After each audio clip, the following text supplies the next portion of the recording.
Hi guys, I'm recording a special video in regards to 100 Line here. So, this week's episode is a little different. I'm just going to be honest with that. What had actually happened with this specific recording was my microphone wasn't plugged in, or it wasn't working, alright?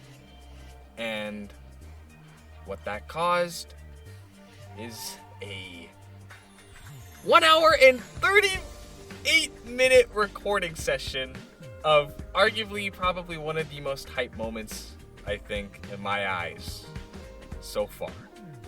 We're not even at like the 100-day mark as of recording this, but yeah, I just wanted to, I guess, talk about some of the things that happened in it, and a few other things.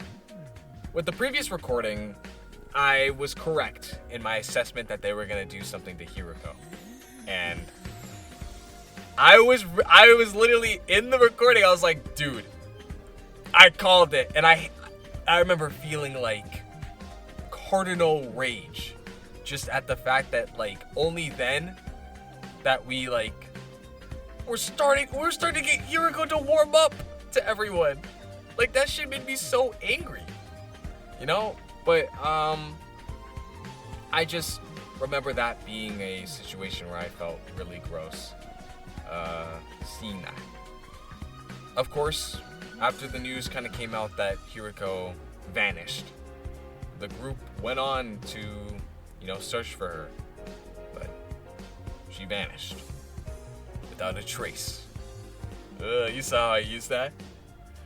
I think it's really funny, just how much, like, Darumi and, I guess, like, Takumi kind of, they're just on her good side, But, we didn't know where Hiroko was. I think, though, that overall, I think this was a really interesting decision to go for. Because now that, each time we get any, form of stability within the group, it's taken away. There was someone actively trying to remove the characters from their spots, Like, Sire, as our commanding officer, was the first to go, right? And then Hiroko, who acted as a stand-in for it all, was the next one to go. What's really scary now, as I'm saying this out loud, is the fact that, I've recorded into the future, okay? There are future recordings to come out. In fact, actually, every single video that's been recorded so far for 100 Line was recorded back in October. And they're now just coming out, which I find pretty funny. That's primarily just because the first two videos, in my honest opinion, are the roughest out of all of them. I just started it with my computer microphone, and it just sounded really bad. Just really bad. I wanted to start making videos really badly with this game specifically in mind, and I should have just, got around to setting it up with like a real microphone, but I couldn't wait. And I was also recording it at like 3 a.m. for some reason, which is why I also sound really quiet, and some of my line reads are extra bad. But back on topic. Actually, you know what? I should probably talk about some of my favorites for 100 Line that I like so far. I really love Darumi. I think just genuinely, like, her VA's performance in the English dub has been hilarious. I know people can cringe at, like, lines like unaliving yourself and stuff like that, but, like, I think Darumi just has an energy to her that, like, how do I describe it? It's like Darumi encompasses an entire era, it feels like an entire period. Like, like 2020's like internet slang almost, and she just embodies that in a way that makes me laugh a lot. Cause I'll be honest, like I played Danganronpa in 2019, and I played around like the cusp of it really, really blowing up around 2020, and just like, just seeing all that stuff happen, right? Actually, speaking of which, Danganronpa 2x2, that I'm really excited for that game too. I'll be honest, Danganronpa 2x2 is going to be the only other game I think that I could play for its new route, at least, completely blind. Like Trigger Happy Havoc, which I played blind because I just saw it on Steam one day and I bought it. But yeah, back to Darmi, I just think that she embodies, just that entire period, and I think it adds another layer to the whole killing game talk that she has, It's like,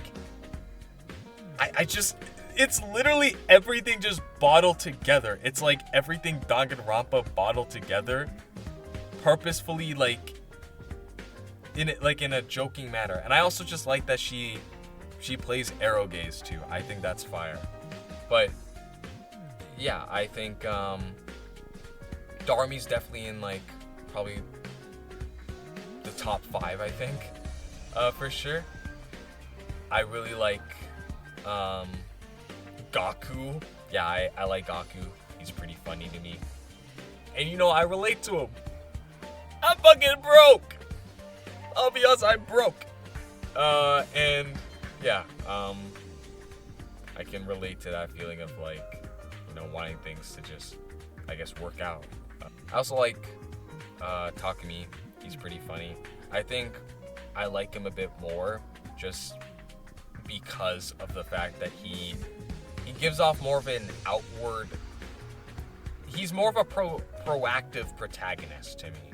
I think that's so, like, I don't know, like, from the games I've played from Kodaka, right?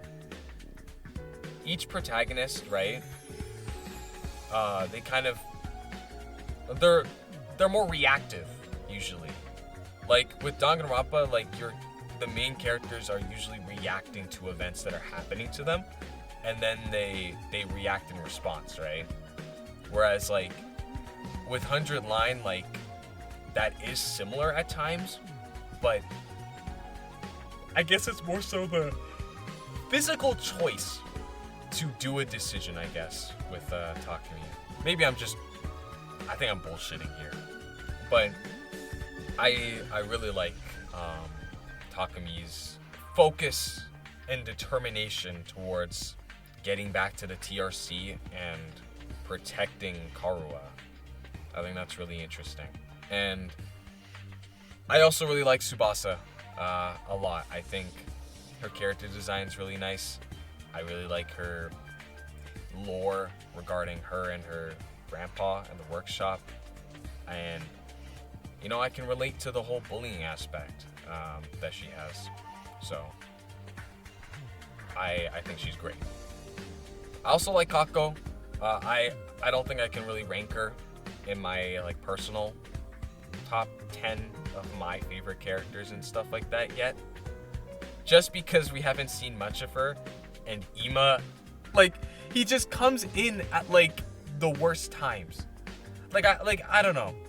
He to me, like, he feels like, I want to make a joke, but he feels like an industry plant, almost. Like, he feels like he's like the archetype of like the trickster character, I guess, in like other works from like Kodaka, right?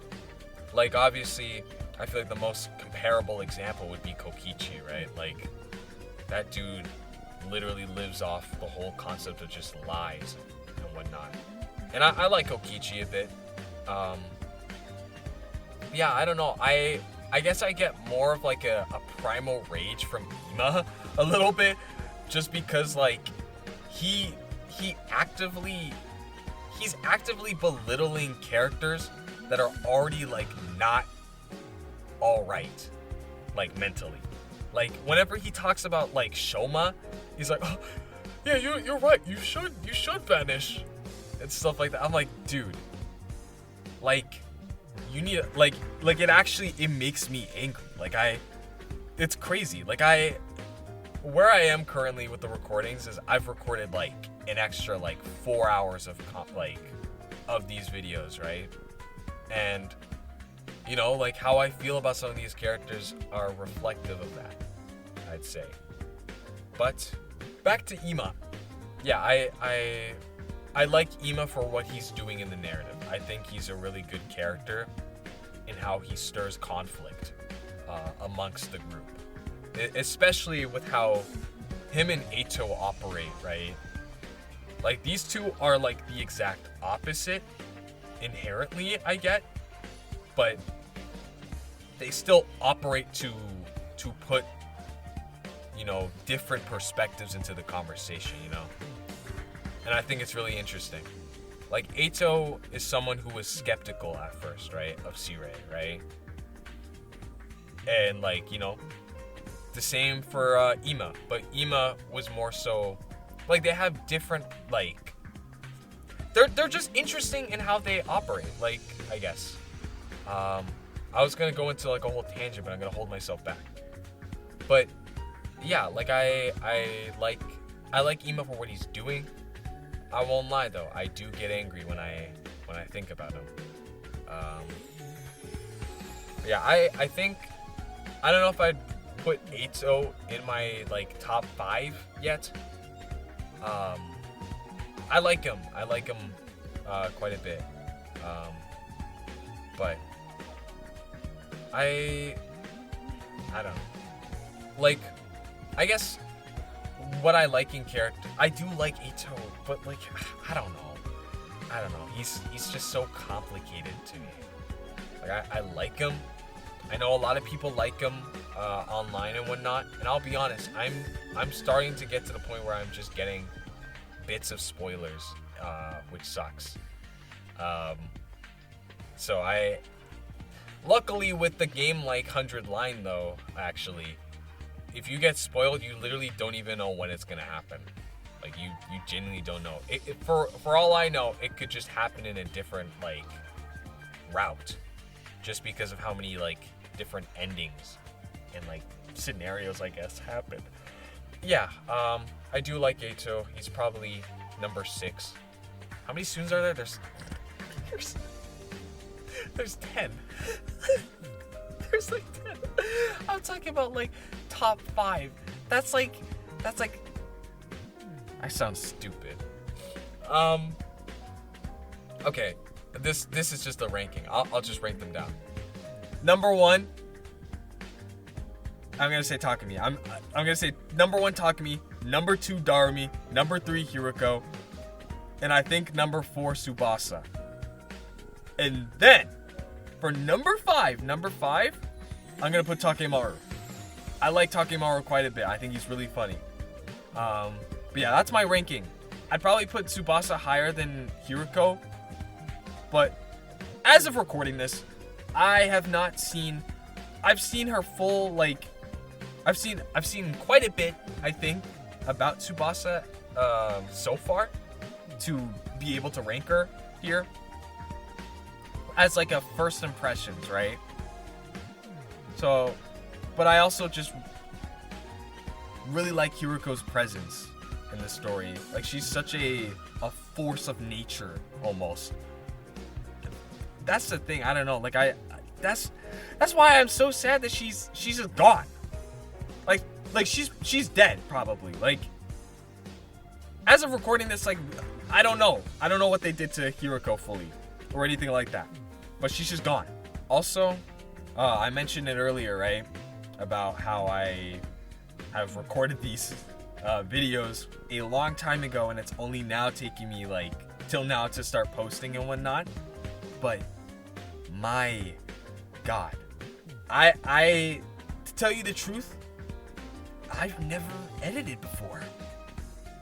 So I've been learning with this series, and I'm sure you can tell with my first 2 videos, or just my videos in general, but I've been slowly learning how to edit these videos, and I have learned a lot. I've learned a lot, and while things aren't in the vision that I want it to truly be, I mean, I'm happy that I've been able to get out of my comfort zone and try something new, you know? With video making, I think, to tell you the truth, I've wanted to make Let's Plays for a long time now. Since I was probably 8 or I think 10. 10 is probably when I started saying, yeah, I wanted to truly do a Let's Play. And yeah, I don't know. I wanted to make videos on YouTube. I think that would have been really fun. It's just taken me a long time to, really work up to that.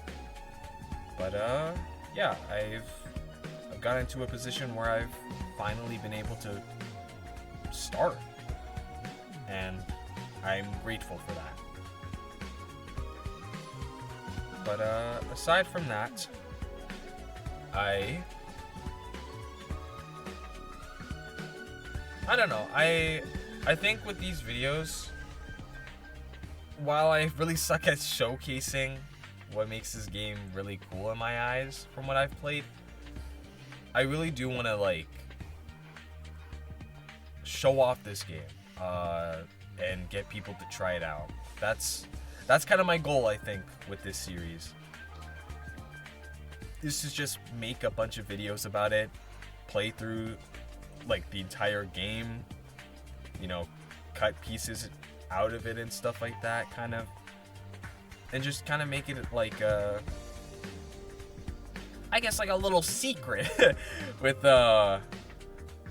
everyone who watches it, kind of a little thing, oh, this is a fun video series. But whoever watches these videos, you should play the game to get the experience yourself, I think, because I don't want to be a replacement for actually playing the game, But yeah,